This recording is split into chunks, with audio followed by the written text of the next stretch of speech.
So the US Supreme Court has just accepted another Second Amendment case, which means we'll have two Second Amendment cases in the same term.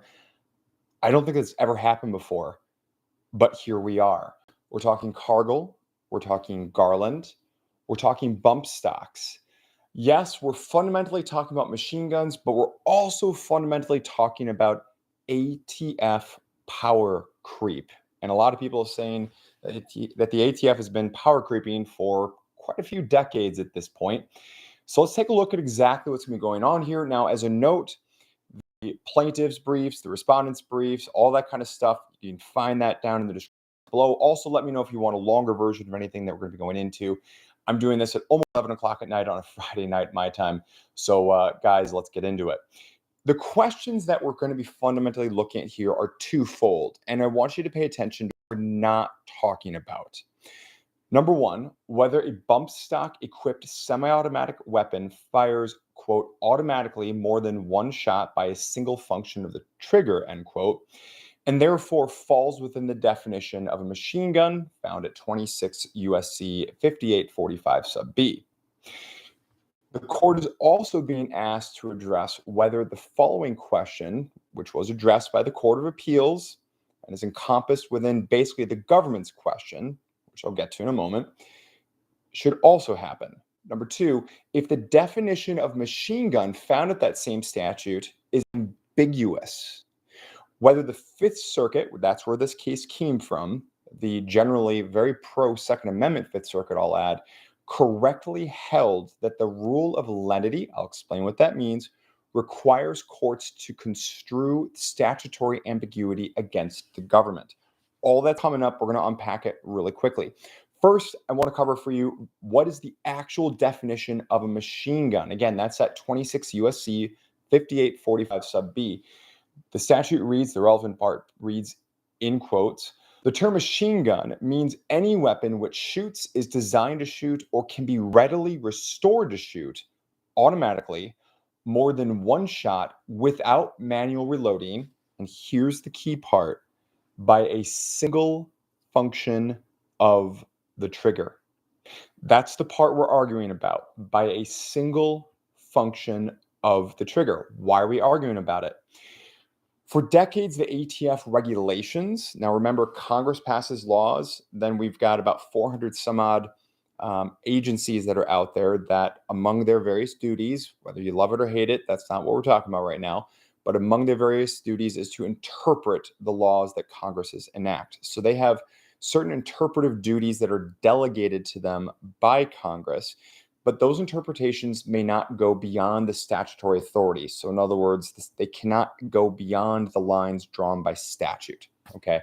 And anytime that they are trying to do something that is not clearly written by statute, they either A, cannot do it, or they have to at least be pretty darn reasonable in what's going on here. Well, for decades, the ATF regulations closely mirrored the federal statutory definition of what is a machine gun, what I just read for you. That changed in 2018 when they add, and I'm just going to read the part that's relevant, and the single function of the trigger means a single pull of the trigger and analogous motions. So it's no longer a question of whether or not the trigger is operating on a single function. Now the ATF is basically moving the goalposts to say whether or not the finger is exerting this external pull motion or not. Now, for those of you who may be new here, of course, you are allowed to possess machine guns in most states, provided that it is basically a properly papered machine gun. So the Firearm Owners Protection Act, really quickly, passed in 1986, had a little amendment tacked onto it called the Hughes Amendment, which basically enacted that as of May 19th, 1986, any properly registered, properly papered machine gun, any new one made after that date, May 19th, 1986, could not be transferred to civilians. Okay, could not be transferred to civilians. However, everything that was properly papered prior to that time, good to go. So this might be shocking for many of you out there to learn that there's approximately 175,000 automatic firearms that have been licensed by the Bureau of Alcohol, Tobacco, Firearms, and Explosives. And according to one political scientist, Earl Kruschke, who noted that there is no evidence that these weapons have ever been used to commit a violent crime. So if guns cause crime, if machine guns cause crime, folks, if that was the problem, well, number one, we would know about it. But number two, again, there's no evidence to suggest that any of these have been used to commit a violent crime in civilian hands.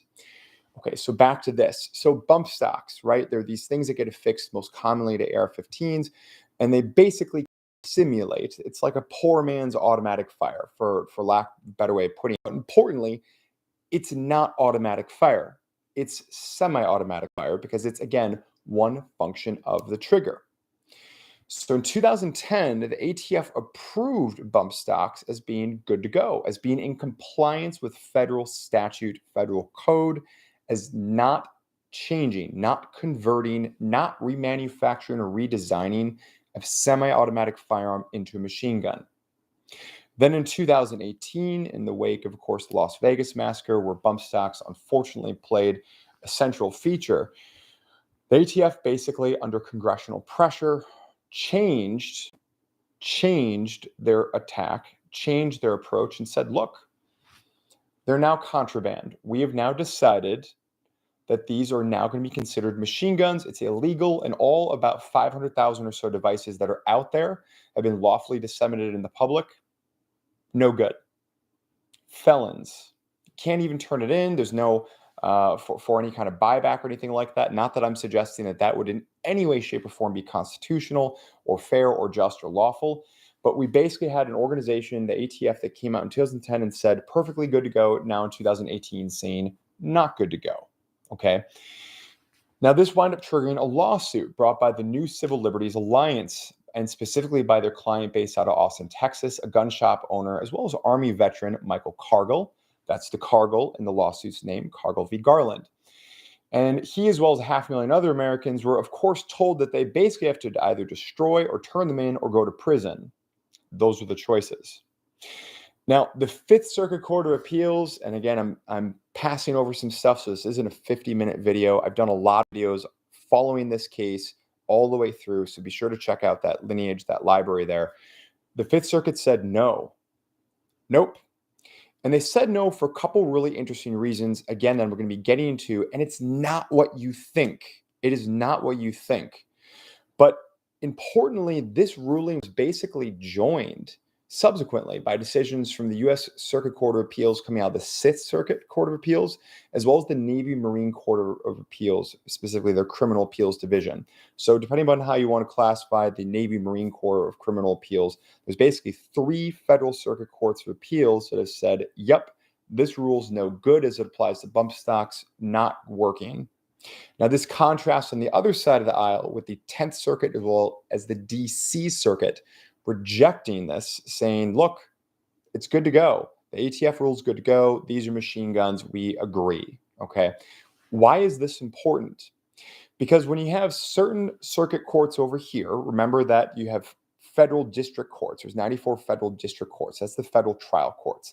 Then we have a layer of federal district courts of appeals, usually 13. And here we also threw in, of course, the Navy Marine Corps one. And then above that, we've got the U.S. Supreme Court. So that's kind of the pyramid that we wind up going up.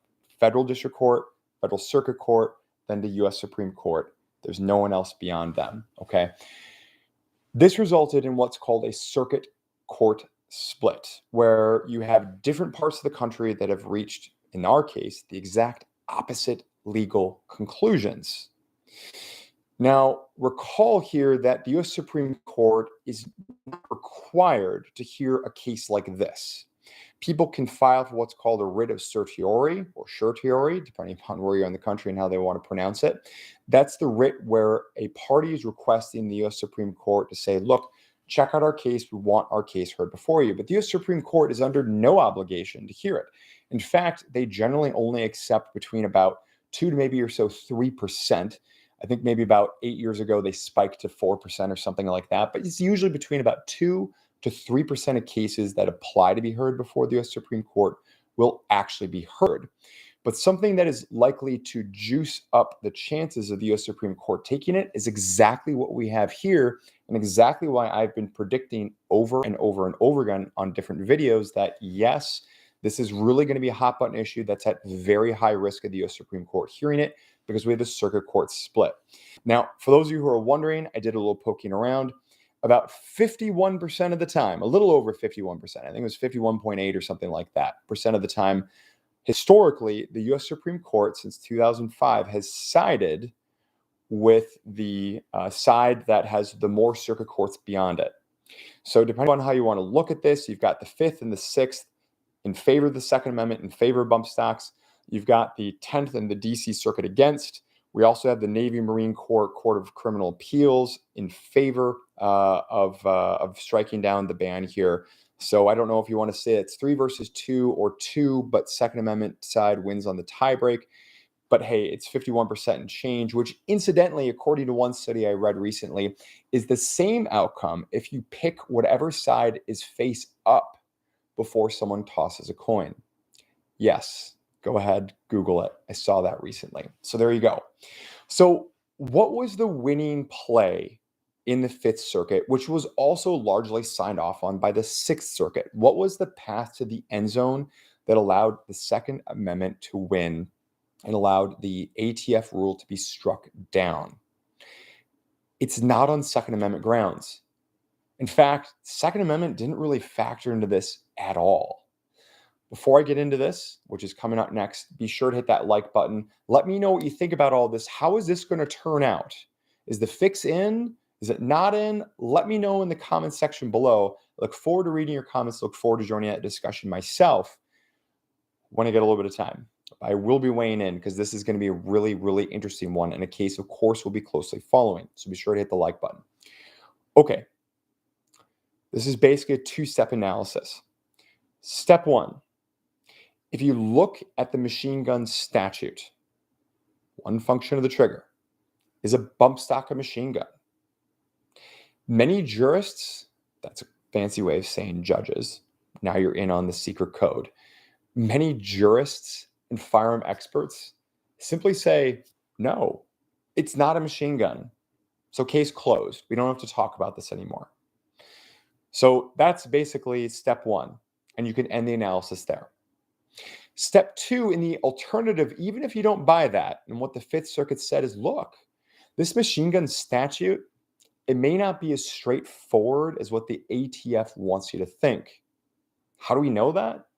We don't have to take our word for it, and you don't take my word for it. Take the ATF's word for it. Because in 2010, they said that the same device was not a machine gun, and with no additional law change by Congress or anything like that, suddenly in 2018, it was a machine gun. So what changed? And if something changed, how did that change, and why is it legal? Why is that constitutional? That's basically the fundamental question here. But here's where they get there, and now this is tying off to what I mentioned in the introduction concerning the rule of lenity, L-N-I-T-Y, something you've heard me mention a lot on this channel, and here we are talking about it once more. What is the rule of lenity? The rule of lenity is a common law concept. In other words, you won't find it in a statute or something like that. It's a common law developed through case-made law organically by judges over the centuries. And it stands for the premise that we don't want one thing. I mean, there's lots of things we don't want, but particularly we don't want one thing. Tyranny. We don't want tyranny. And you know how you get tyranny? You allow a law to be so vague and ambiguous that gets passed by the government that they can interpret it so broadly and so nebulously that different folks who might be trying to comply with it or who may not understand that the law could be coming for them could get hit. They could be sent to prison, jail, or perhaps worse, depending upon the part of the world that you're in. That's one of the very common paths to tyranny. Governments pass ambiguous laws, and then no one knows if they're going to be subject to them or not, and then they can round up people and put them in prison. So we have this concept, the rule of lenity, which basically goes something like, if you have a law, if you have a statute, it's code for a law passed by the legislature, whether it's state or federal level. If you have a law that is open to interpretation. And I mean fairly, not can you take some sort of hyper-technical reading, but is a little bit ambiguous, is fairly ambiguous. And if the defendant could come up with a reasonable interpretation or a reasonable definition that suits them, that makes them be found not guilty, then this is like in baseball, tie goes to the runner, except it's tie goes to the defendant. You cannot convict someone on that. That's the premise. That's the low resolution take on what the rule of lenity is. And that's where the Fifth Circuit Court goes with this. You've got a law that apparently was reasonably ambiguous enough that the ATF flip-flopped across 8 years. And you know what? We're not going to be starting to lock people up and put them for prison for that reason. We did not talk about the Second Amendment because the Fifth Circuit did not talk about the Second Amendment. The Sixth Circuit did not talk about the Second Amendment. These cases were not necessarily challenged directly and exclusively on Second Amendment grounds. Courts are advised that if they can find a solution, if they can rule on a case without going to the Constitution to determine core constitutional grounds, then they ought to do so.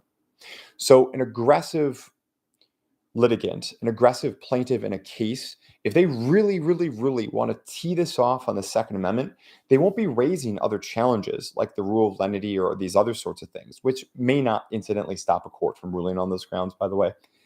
But they may narrowly focus their challenges to not look at Administrative Procedures Act or something like that, but only to Second Amendment in an effort to corral and force the court to rule on Second Amendment grounds. We saw this on the pistol brace cases where a diversity of pro-Second Amendment groups, whether Firearms Policy Coalition, Gun Owners of America, Second Amendment Foundation, Wisconsin Institute for Law and Liberty, filed different lawsuits that pursue different strategies. Some of them aimed small, so to speak. They aimed for victory, but they did it through small ball, through Administrative Procedures Act, whereas other groups, like for instance, Wisconsin Institute for Law and Liberty, swung for the fences with, we're going for the Second Amendment challenge on it. Okay, so just kind of popping the hood to show you a little bit of what happens inside the ropes and a lot of the important decisions that get made as far as how is a lawsuit filed. Now, to be clear, I am in no way, shape, or form being critical of the group that filed this. I'm being complimentary for them. They've gotten this far. Let's see where this goes. But we're not talking about the Second Amendment. What we are talking about is effectively the expansion of the ATF power. Are they going to be blessed? Are they going to be blessed on getting away with flip-flopping back and forth yet again? Many other instances of the same thing. And also, if the ATF gets their ruling, if the Biden administration wins on this and the rule is upheld, does that mean that we now also have a shrinking of the common law application of the rule of lenity? Because you can dress this up any way you want to, but there's no getting around the simple fact that in 2010, with the same law, this was legal. And in 2018, you can go to prison for 10 years. If that's not ambiguous, then I don't know what is. I do have a quote of the day for you. This one's from Marcus Aurelius. The happiness of your life depends upon the quality of your thoughts. Therefore, guard accordingly and take care that you entertain no notions unsuitable to virtue and reasonable nature. I appreciate you checking this out. I appreciate you tuning in. I look forward to seeing the comments section. Don't forget to hit that like button. My name's Tom Grieve, ex-state prosecutor, criminal defense attorney, Second Amendment advocate. I will see you all in the next one. Have a good one.